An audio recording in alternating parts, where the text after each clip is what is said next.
The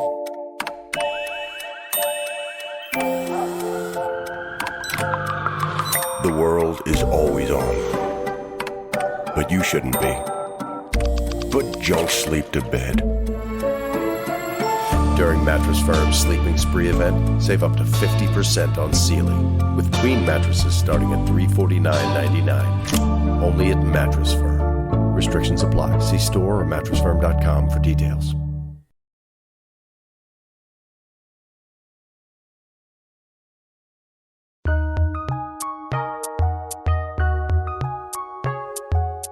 Welcome to the Fantasy NBA Today podcast.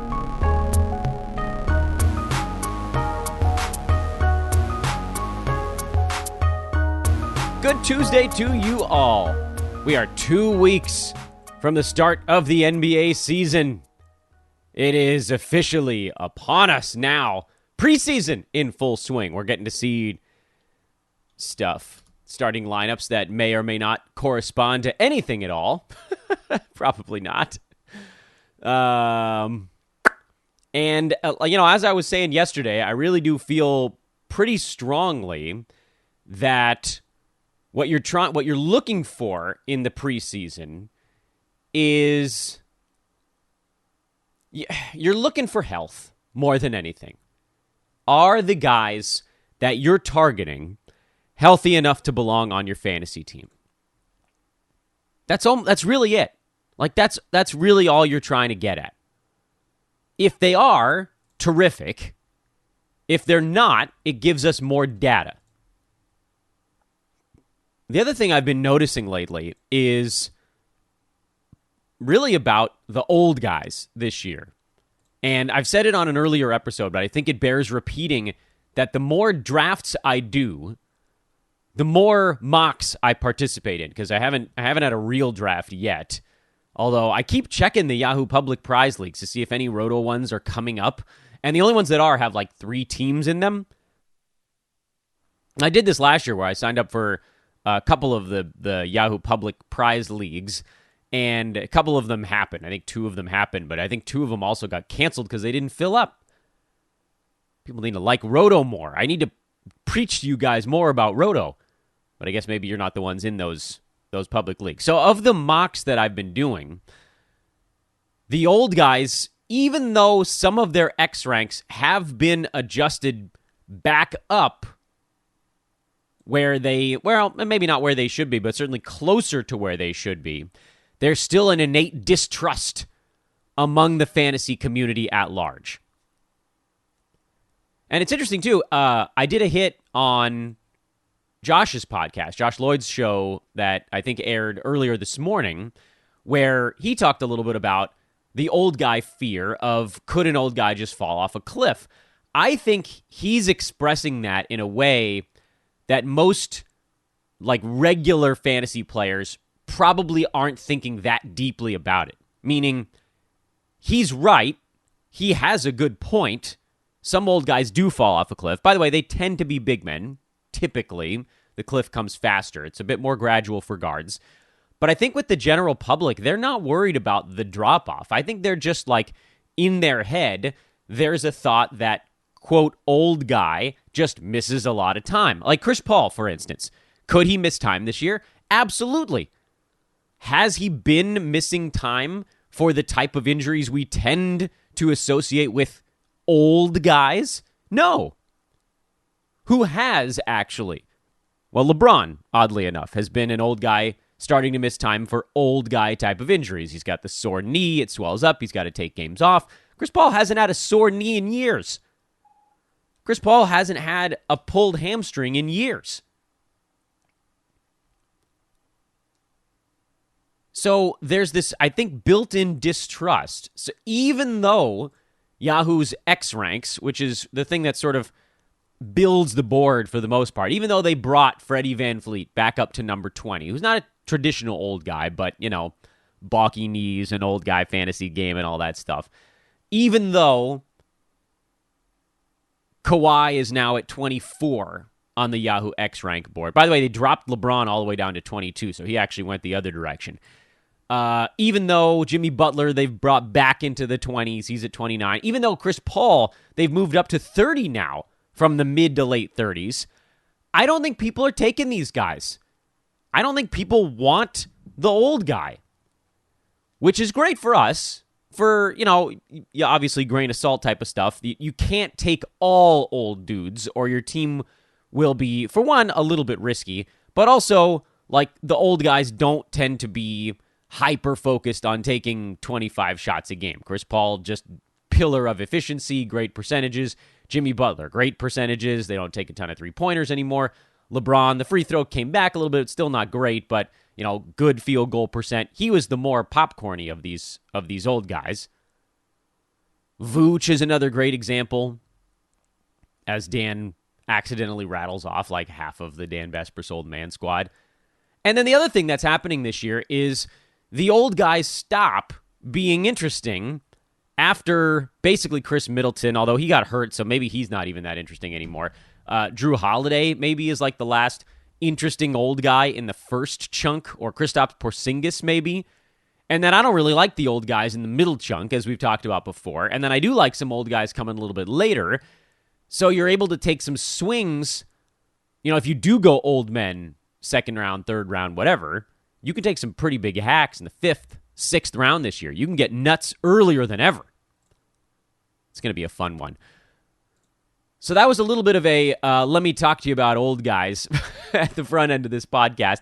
Welcome to the show. I haven't even said hello yet. What a jerk move by me. Hi, everyone. Hello, love Uncle Leo. I'm Dan Vespers, at Dan Vespers on Twitter, DanBesbris. Please do follow me over there. It means the world to me. It's where we're going to grow a lot of our stuff that we do. Quick hit threads. Yesterday I did a big quick hit thread on first round stuff over on Twitter. Most of the things you'd see on social right now are things that I'm already talking about on the podcast, but that's not the case once the season starts. Once we begin, things happen all day and need to be addressed more quickly than I can on a once-a-day pod. So that's why that's important. At Dan Vespers on Twitter, on social. For another reason that that's important is that we are Sports Ethos, almost called us Hoopball, Ethos listener leagues start drafting in 3 days. So this is basically last call. I'll do it on a couple of podcasts. If you're interested in playing in a Sports Ethos league, hit me up on Twitter at Dan Vespers or email roster@sportsethos.com. And if you'd like to come work with us here at Sports Ethos, whether that's basketball, football, baseball, DFS, gambling, podcasting, video casting, did I say DFS? DFS is a big one right now. Hit me up at Dan Vespers on Twitter or email roster@sportsethos.com.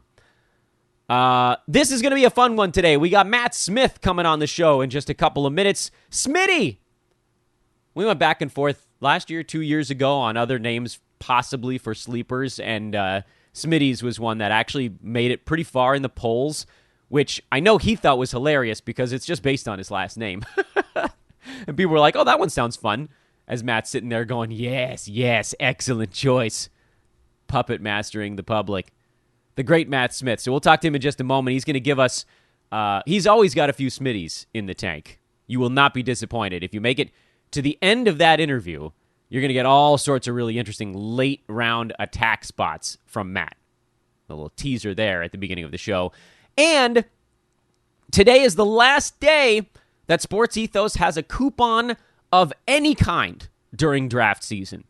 And right now, it's the old school bundle. That's the combination fantasy and sports betting bundle. It has access to the Brewski 150 right now. Sports Ethos has two packages that have the B150 in them. That's Ethos 360. And then for a few bucks less per month, that's the old school bundle. Use coupon code BRUPON2, BRUPON, the number 2, to get the first month free on the old school bundle. That is, of course, a season subscription, but the first month free with coupon code BRUPON2. After today, the coupon is done, and after today, we sort of start the countdown to the Fantasy Pass getting access to everything, but that's still 4 days away right now. So if you got a draft coming up in the next 3 days, you need the old school bundle. If you just want to get out in front of everybody, like if you got to make keeper projections, you want the old school bundle. And our wagering guys, who I just don't want to overlook, have won 100 units in the last year. You can pay for all of this and a down payment on a car with that type of work. Old School Bundle, Groupon 2, let's get going. It's a lovely annual tradition. We can't go a year without it. I welcome back to the show one of my good buddies, Matt Smith, Smitty, at S-Man Sports on Twitter. I guess I probably should have let you say something after I yelled the word Smitty, but let's pretend that I yelled it again and then asked, how are you, man? Welcome back. Dan, thank you. I'm very well. How are you?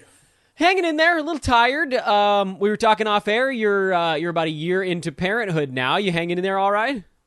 Yeah, it's been good. It's been the quickest year of my life with the least amount of sleep, but yeah, it's all good fun.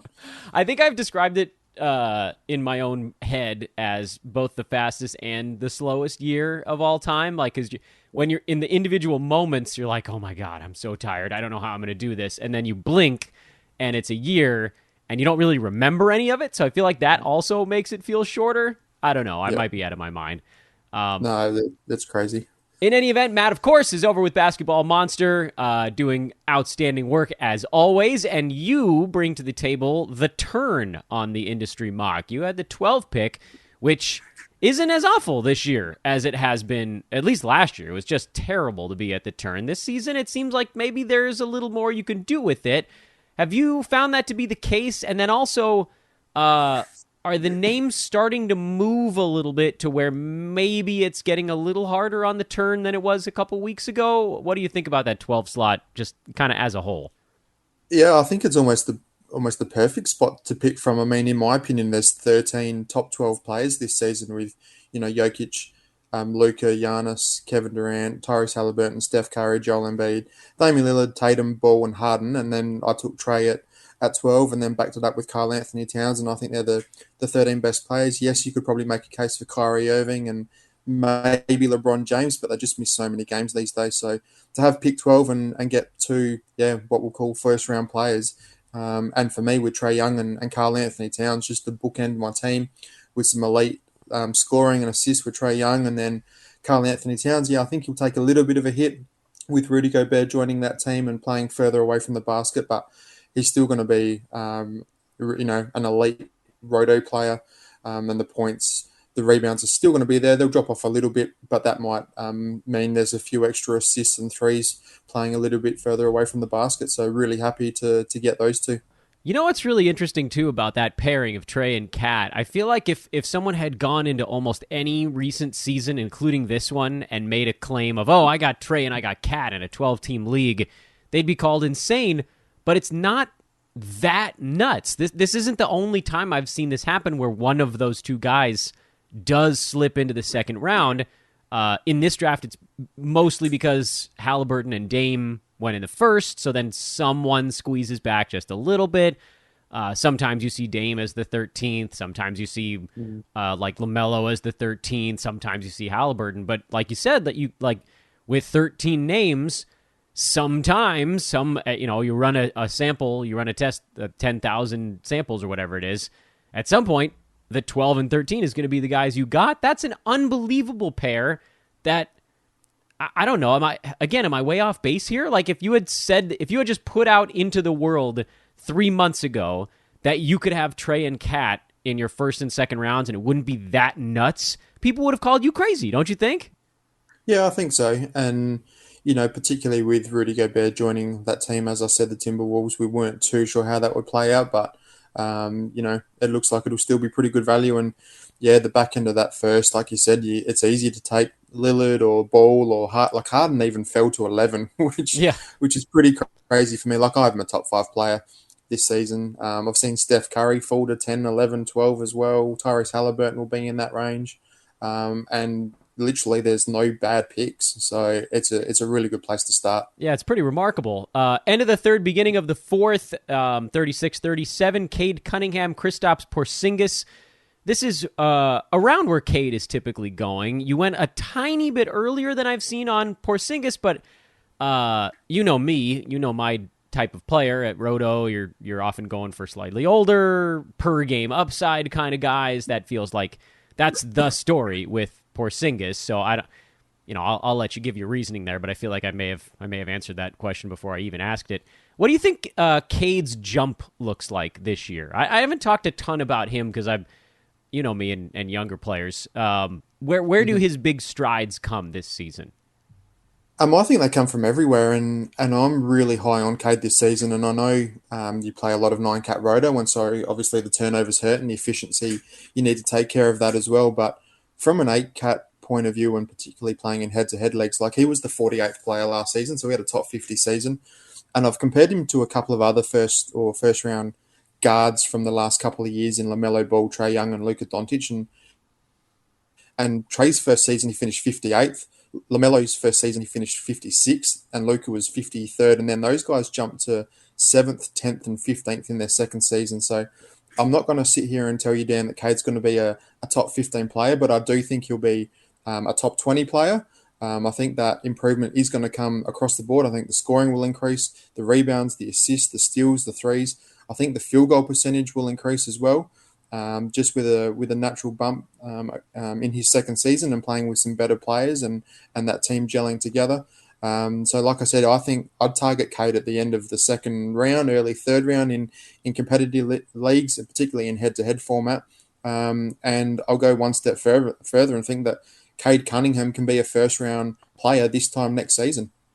Yeah, I like that you brought up the head-to-head and roto side of things as well, because I know that there's a couple schools of thought on how those differ or stay the same. I do think that you have to approach them kind of differently, where with head-to-head, percentages fluctuate so much on a week-to-week basis. If you take a couple guys that maybe aren't as good at one, it doesn't necessarily mean you're going to be at the bottom in that. It means, odds are maybe, but you have a couple of decent weeks mixed in with like one truly horrible one, and that could be, your team could still be bad at field goal percent, you still might go 2-1 over that 3-week stretch, where with Roto, it's going to be what it's going to be at the end of the year.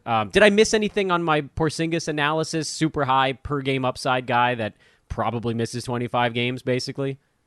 Yeah, so Porzingis here, I really needed some blocks. Obviously, Karl Anthony Towns isn't a huge shot blocker, and blocks are really, really difficult to find this season, particularly with Robert Williams missing the start of the year and also Jaren Jackson Jr. So that makes blocks really scarce inside the top 50 or so.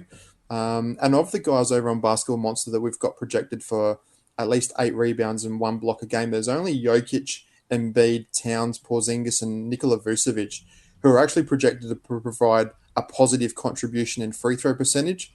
So to get both Towns and Porzingis to give me a boost in that free throw percentage, and I'll talk a little bit about that again later on with a player I took, but yeah, I just really needed those blocks at that position.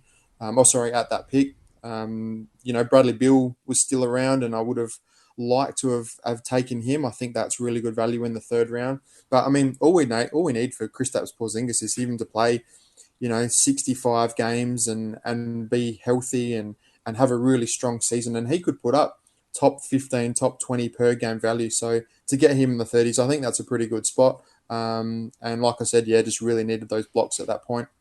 You went with another second-year guy. At the end of the fifth, you went with more of the... you're doing like the Dan slightly older guy pair with the very young one. Jalen Green at 60, Jakob Poeltl at 61. I don't know that I have a clever question about either of these guys. Poeltl basically was around this mark last year. He was better than this the second half of last season. I know there's fear of the Spurs tanking, and that's reasonable. But again, with Roto, everything they do when he's on the floor, it counts. If he disappears for a couple weeks at the end of the year, it doesn't really hurt you all that much. And then with Jalen Green, he was like around top 70, 75 range towards the end of last season. So this isn't that far from that.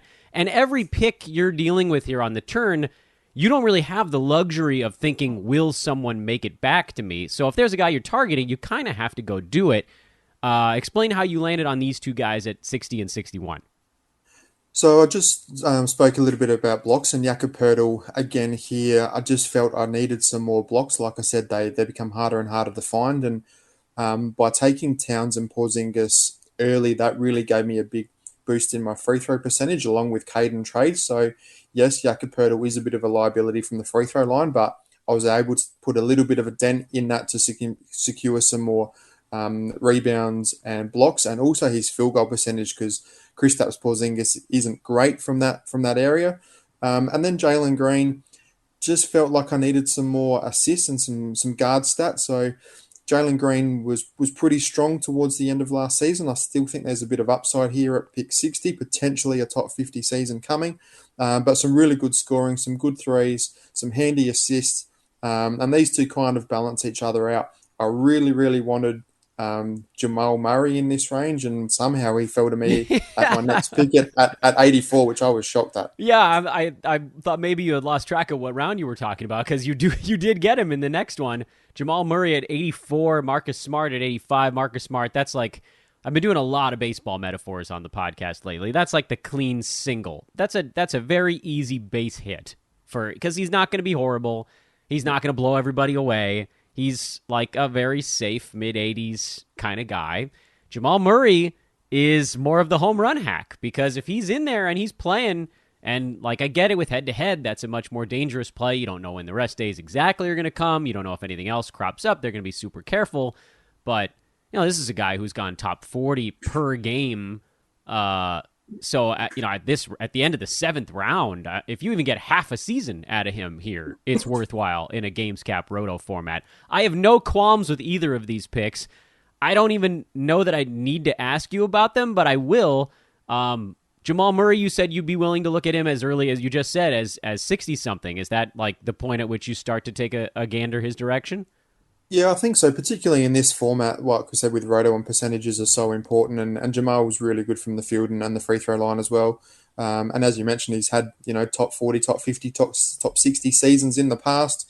I think he can have a top 50 to top 60 season this year. So to get him at 84, that was a real steal, I think. I'm not too concerned about him coming back from his ACL. The Nuggets may limit him a little bit early in the season, or potentially rest him on an odd back-to-back, but I think come sort of, December, I think he'll be pretty much up to speed and have a pretty strong season. And Marcus Smart, like you mentioned, just feels pretty safe in this range. I did need some strong steals, and that's where Marcus Smart comes in handy. And with Robert Williams, missing the first potentially 2 or 3 months of the season, then Smart and Brogdon become a little bit more important in the backcourt as they move Jaylen Brown and Jason Tatum up a position. And as you mentioned before, when there's sort of 20 or 22 picks, between each of my selections picking at the turn, you sort of need to go after you guys, because if they're there and, you're sort of thinking, is this guy going to fall another 10 picks? Probably not. Is he going to fall 15 or 20 picks? Maybe, and that's where you really need to make the decisions on going for these guys. But I have a general rule that you'd rather be around early than around late and missing out on someone. Yeah, I get the feeling this year, and I think it's surprising a lot of listeners of the podcast, longtime listeners at least, to hear me say things like, go take a home run hack in the 5th or 6th round. I feel like you can do it a little earlier this season for a couple of reasons. Number one, I don't like the safe picks in the 50 to 70 range this year. They've for whatever reason, they've kind of like moved a little earlier and a little later. Like someone drove a wedge right down the safe pick pile and pushed them in each direction. But also, not only because that's a good area to do it, but because there's a lot of high upside guys, and I feel like this is probably the case every year, but it actually to me feels like the Yahoo X ranks were even crazier than usual, and they do shape a lot of the ADPs that come down. When do you start taking home run hacks? Because for me, this year is as early, I think, as I'll ever do it, and it's like 4th or 5th round, where most years I waited until the 6th. I mean, in general, I'm a pretty safe and conservative drafter. I like to know who I'm getting, what they're going to give me, ideally pencil them in for 70 odd games. I'm not going to be taking a Kyrie Irving or a Kawhi Leonard or potentially a Paul George and Anthony Davis. I think I mentioned Kyrie Irving in the 2nd round, because I'm just scared off about them missing a huge chunk of time, and then that really puts you on the back foot. Kristaps Porzingis, yes, there's that injury concern there, but I think that young Cat and Cade are all pretty safe. So even if Porzingis was to miss 20 or 30 games, I still think those 3 guys can carry my team. In terms of taking a swing, like I've probably taken one with my pick in round 10, which maybe I wouldn't have gone that early on if we did the draft again right now. But, I think as long as you've played it reasonably safe, inside the top 50 or 60 and really built that foundation of your team, I think it's fine taking a swing in, sort of around 7, 8, 9, and 10, because that's where you want the guys who, you're getting at pick 70 or 80 and become a top 30, 40, 50 players, a bit like a Miles Bridges was last season. Yeah, you can't take the risk of seeing will they make it back to me, even if you only have 12, 13, 14 picks between them. And then you obviously here on the turn, you really have to think about that. Your last 4 picks, I like to kind of clump these all together because it feels to me like after around pick 100, you start to get into a spot where you're choosing between ceiling and floor. That's the way I've phrased. Like, you're not going to find that many guys that have both. You went Buddy Hield at the end of the 9th, Isaiah Jackson, who you were talking about a minute ago, beginning of the 10th, Josh Hart, end of the 11th, and Bones at the beginning of the 12th. I know this is a very broad question. I'm sort of opening the floor to you here. Talking to Matt Smith, of course, at S-Man Sports on Twitter.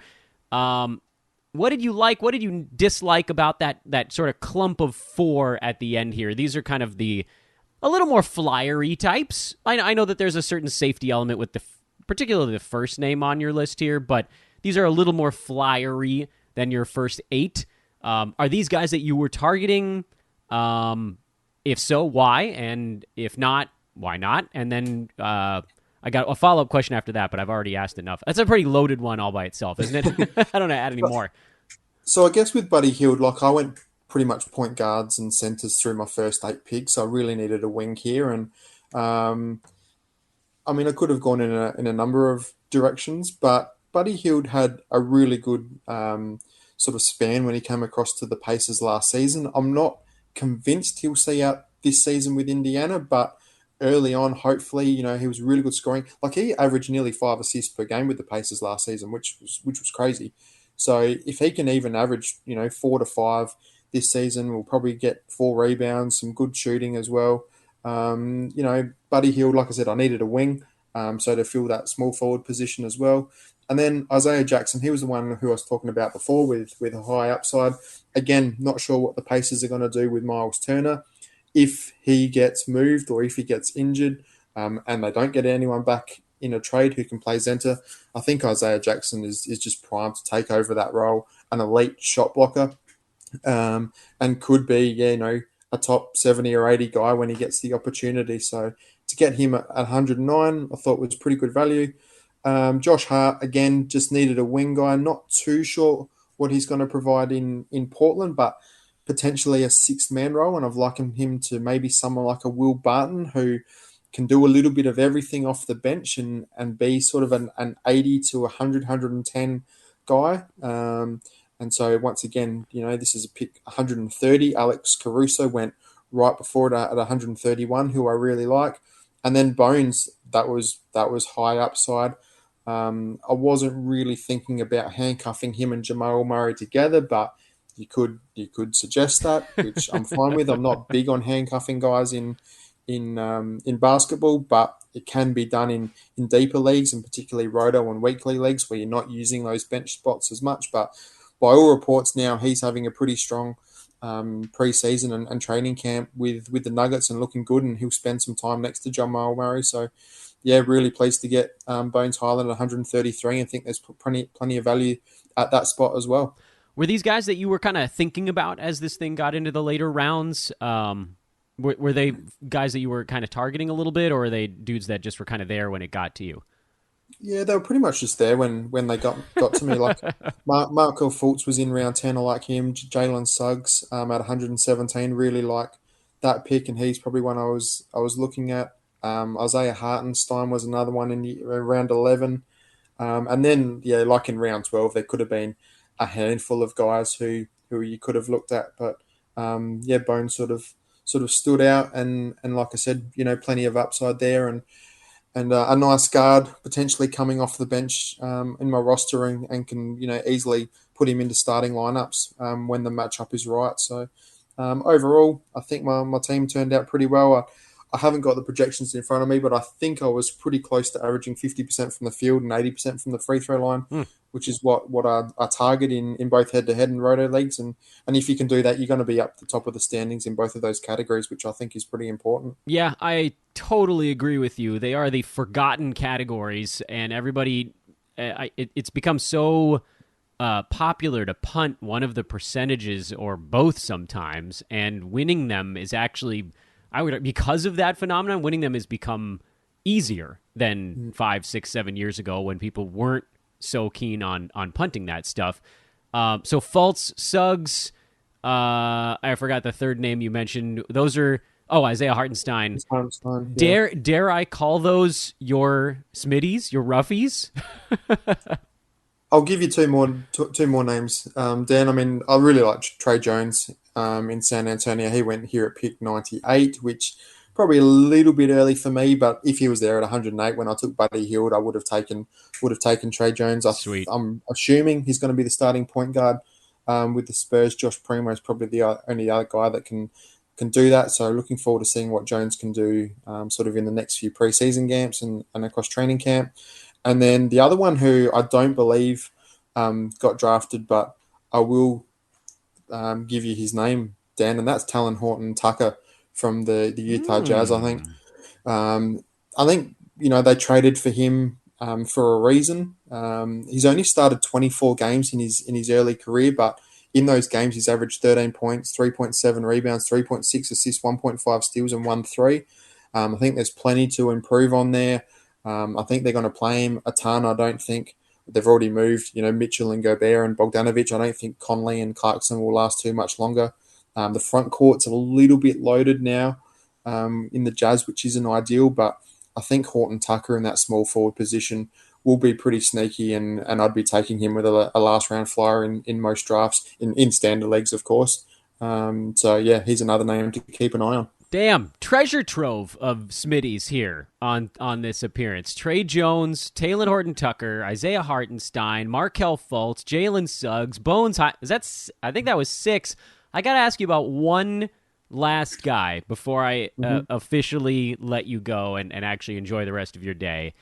I'm trying to decide if we should reopen. I don't know if listeners know this, but Matt and I have we have a shared stake.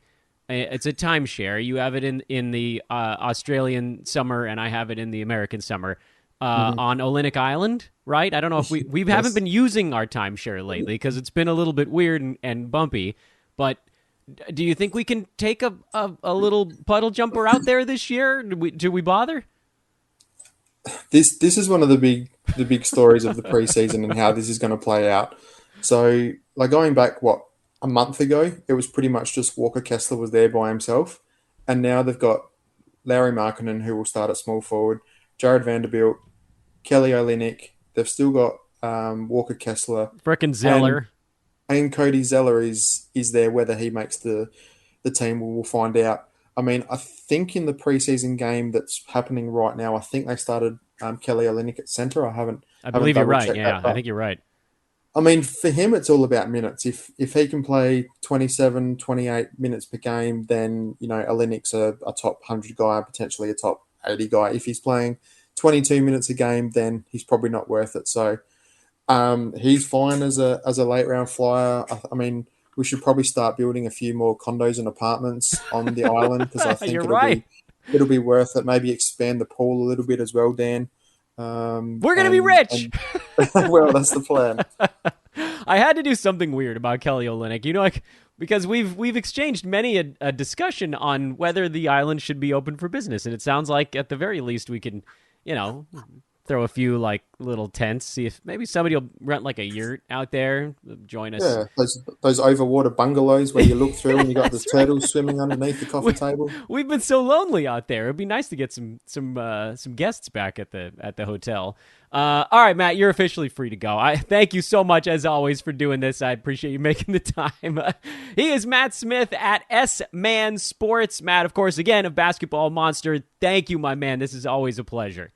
Anytime. Thanks, Dan. A little subplot here that I didn't bring up with Matt, but maybe I should have, is that for a couple years running, Matt has had the most downloaded midweek episode of Fantasy NBA Today. I do wonder if he can set that record again here in 2022. It's hard to compete with a Friday episode because it's up there as the most recent thing, Friday, Saturday, and Sunday. So you kind of have to put the shows on different competition levels. You know, it's like dead ball podcast versus live ball podcast kind of thing. Way too many baseball metaphors and analogies on the show these days. Must be MLB postseason coming up or something. What a great night it was yesterday. And I know that all the teams didn't win, but here in Los Angeles, there was a point during the evening where there was a Rams, Lakers preseason, and Dodgers game on at the same time. And I'm guessing that for a lot of you, this is happening also. But this is a pretty damn cool time.